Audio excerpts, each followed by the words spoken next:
Et le Grand Prix du Festival de Deauville a été attribué à Whiplash. C'est donc le film Whiplash, deuxième film de Damien Chazelle, qui est reparti tout auréolé de Deauville. Le film qui suit le parcours d'un jeune homme qui rêve de devenir l'un des meilleurs batteurs de jazz de sa génération a aussi reçu le prix du public.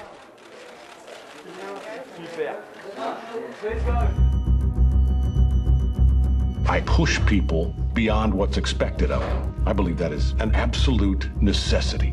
I want to be one of the greats. And because I'm doing that, it's going to take up more of my time. And this is why I don't think that we should be together.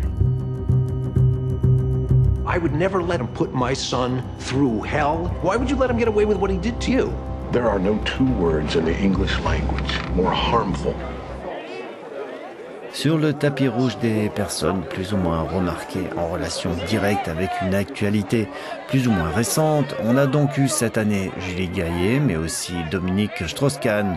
Mais c'est encore Mick Jagger qui attire toutes les attentions, et si le chanteur était là, c'est parce que les Stones ont produit le biopic sur James Brown, Get On Up.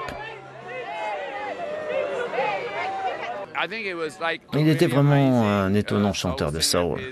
Il a eu une si longue carrière et une très longue influence sur des gens comme moi et sur des gens qui sont venus après moi. Sur le hip-hop, il a été l'artiste le plus samplé et ses influences se font encore sentir.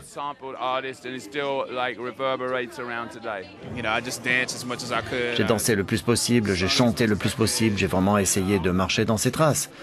J'ai interrogé tous ceux qui l'ont connu, même si c'était un chauffeur de taxi. Je leur ai demandé ce qu'ils savaient sur lui.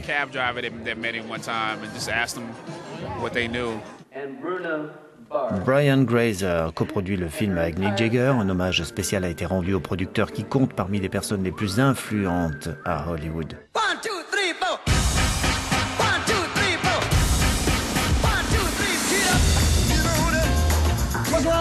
You can't play that by guitar. It doesn't work musically. Doesn't sound good.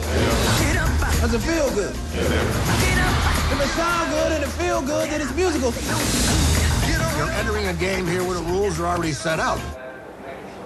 Mick Jagger surpris en plein selfie avant une conférence de presse où on lui a demandé au fait s'il pensait produire un biopic sur les Rolling Stones. Je suis complètement fermé avec cette idée.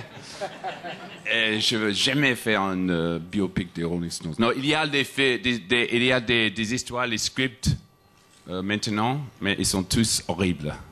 Le festival a été une opportunité pour rencontrer des célébrités dans l'agréable écrin de cette fin d'été.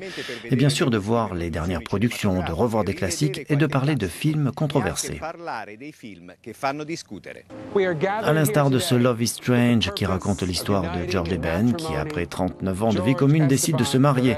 Le film a été réalisé par Ira Sachs qui n'a pu que constater l'interdiction aux mineurs de ce film aux USA.